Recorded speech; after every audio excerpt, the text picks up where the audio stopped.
La verdad es que parece que ha pasado mucho tiempo, pero en realidad lo que han pasado son poco más de 3 años y medio, vamos camino de ello, ¿no? Para cualquier evolución de cualquier enfermedad eso es muy poquito tiempo, pero sí que es verdad que todos sabemos que con esto de la pandemia los sucesos han acontecido de una forma muy abrupta y muy rápida. Y desde luego que se ha avanzado mucho, se han producido muchos avances en cuanto a evidencias científicas generadas tanto por la etiología como por la fisiopatología, como por posibles tratamientos específicos. Pero aún así, lo que sí es verdad es que nos falta mucho terreno por avanzar y que nos falta mucho por avanzar en varios sentidos. En sentido estricto de la investigación, nos falta concretar cuál es la causa definitiva o las causas que confluyen para que una persona que se contagia por COVID acabe desarrollando un COVID persistente, ¿no? Con estos síntomas que se perpetúan 6 meses después y mucho más tiempo de forma casi indefinida, ¿no? Por lo menos hasta hoy. Nos falta también mucho sobre tratamientos, porque tenemos tratamientos para controlar los síntomas, pero no tratamientos específicos dirigidos a curar o cronificar la enfermedad, ¿no? Por lo menos que nos ayuden a que esas alteraciones funcionales que producen sean compatibles con el desarrollo de su vida.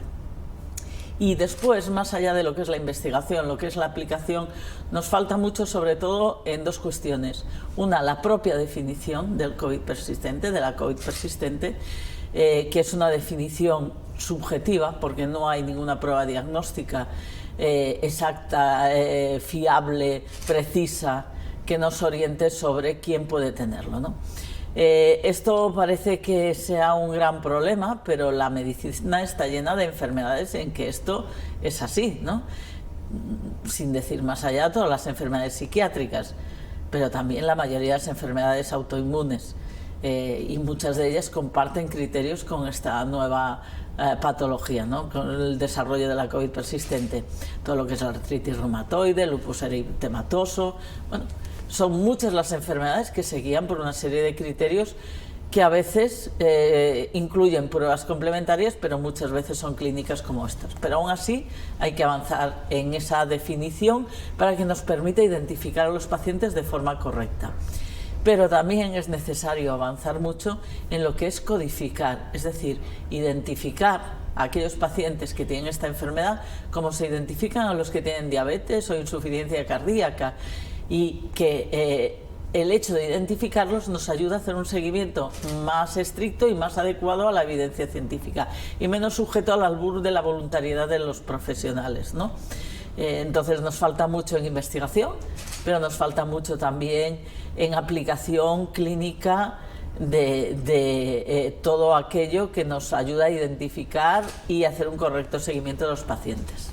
Desde el inicio, desde que en mayo del 2020 empezamos a detectar que se estaba produciendo esto, este proceso, este desarrollo de la COVID persistente en algunas personas que se contagiaban por la COVID, empezamos a ver que al menos un 10% desarrollaban COVID persistente.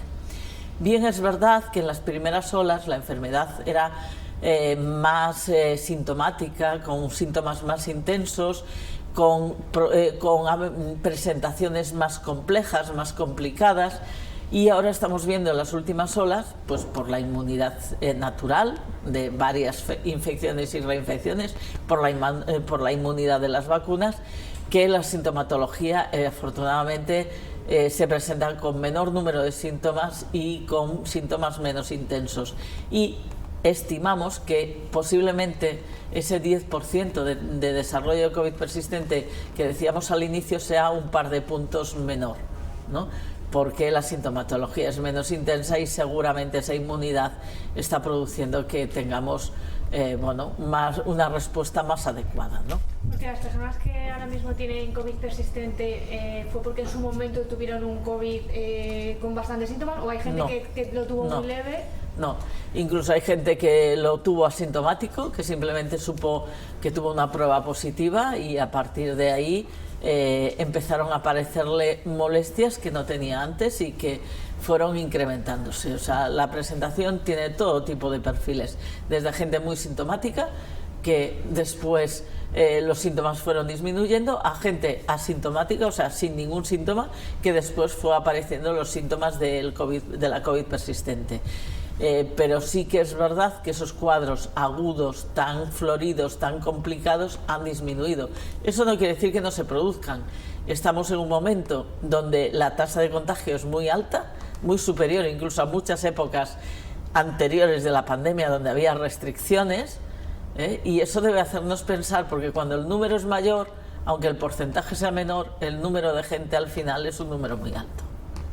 No tenemos, por tanto, un prototipo de... porque hablábamos antes que la mayoría son mujeres, no sé si hay un rango de edad o es muy amplio todavía definir cuál es el prototipo. Claro. En principio son personas, la mayor parte, pues entre 70-80% seguramente son mujeres. La mayor parte, el 50% de los afectados, pues están entre rangos entre 36 y 50 y pico años, pero no podemos confiarnos en esto. Hay también niños y hay también gente de edad avanzada. Claro, en las primeras olas esto no lo vimos, porque a los niños no se les hacía test. Entonces no sabíamos si se contagiaban o no, porque la mayoría eran asintomáticos y muchos de ellos no se les ha hecho diagnóstico. Y además la sintomatología que presentan de COVID persistente los niños a veces es difícil de definir, ¿no? Porque un déficit de atención en un niño es que pasa de estar atento en clase a no estar atento en clase. Pero es difícil que un niño pequeño pueda explicar esto, ¿no? Más bien lo vemos de cambios de las rutinas de los niños, ¿no? Un niño que jugaba mucho en el patio del colegio y de repente se sienta con la maquinita. ¿Por qué? Porque se fatiga, porque se cansa, porque está cansado, pero a veces llegar a eso no es fácil, ¿no? Y en los mayores pues también pasó algo parecido. En los mayores murieron muchos en las primeras olas de la pandemia por complicaciones agudas. Entonces no llegamos a poder percibir si realmente ellos desarrollaban COVID persistente. Ahora sí que estamos viéndolo, ¿no? Entonces, la mayoría edades medias entre 36 y 50, pero puede suceder a cualquier edad. Y respecto a la sintomatología, ¿hay algunos síntomas que siempre se suelen dar en los pacientes o también...? Claro, hay perfiles distintos y presentaciones múltiples. Y si bien esto es así y puede presentarse con afectación de cualquier órgano de nuestro organismo, pues lo que sí es verdad es que hay una serie de sintomatología que es muy frecuente y que el 90 y pico % incluso pueden tenerlo, ¿no? Que son los síntomas generales, la astenia, este cansancio más allá de la actividad que hagan, están cansados estando en cama, no se relaciona con la actividad. Si hacen actividad se cansan más, claro, se fatigan y no pueden, pero ya sin ella están cansados como nunca han estado cansados en su vida, ¿no? Y esto a veces podemos darnos cuenta, pues algunas personas que algunas veces que hemos tenido alguna gripe, algún virus y que hemos estado unos días ahí hechos polvos, ¿no? Arrastrados, bueno, pues es un cansancio de ese tipo, de ese que no puedes hacer nada, incluso aunque estés en reposo. Y después trastornos del área neurocognitiva. Niebla mental, déficit de atención, déficit de concentración, es decir, no recuerdas bien, no te salen las palabras, te fatigas, fatiga física, pero también fatiga psíquica, lees, pero no, cuando acabas la frase no sabes exactamente qué es lo que has leído, no lo has entendido lo que has leído, son déficits de atención y de concentración que interfieren con el desarrollo de la vida. Esto lo tienen casi todos, una parte muy importante de todos, y a partir de ahí hay distintos perfiles. El que tiene un perfil más neurocognitivo, el que tiene un perfil en el que se produce más alteración cardiovascular, con taquicardias, con hipotensiones, con hipertensión, con miocardiopatía, con muchísimas alteraciones del área cardiovascular o del área neumológica, con disnea, falta de aire, pérdida de oxigenación de la sangre, o a trastornos digestivos con diarreas mantenidas. Bueno, puede afectar a cualquier órgano. En realidad lo que tenemos que hacer es hacer un exacto seguimiento para saber en qué grado evolucionan estos síntomas, ¿no? Y saber poder constatar así cómo están funcionando los tratamientos que se llaman de control de síntomas.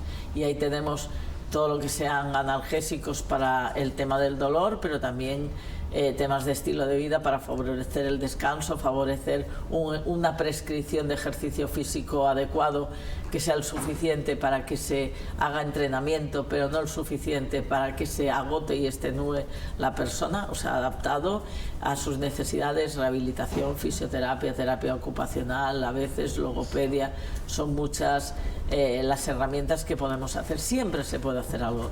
De entrada, intentar entender al paciente, intentar comprender qué es lo que está sintiendo, no cuestionar lo que siente, porque nosotros no sabemos lo que siente otra persona, y sí intentar ver en qué le podemos ayudar, y esto con un seguimiento evolutivo, ¿no?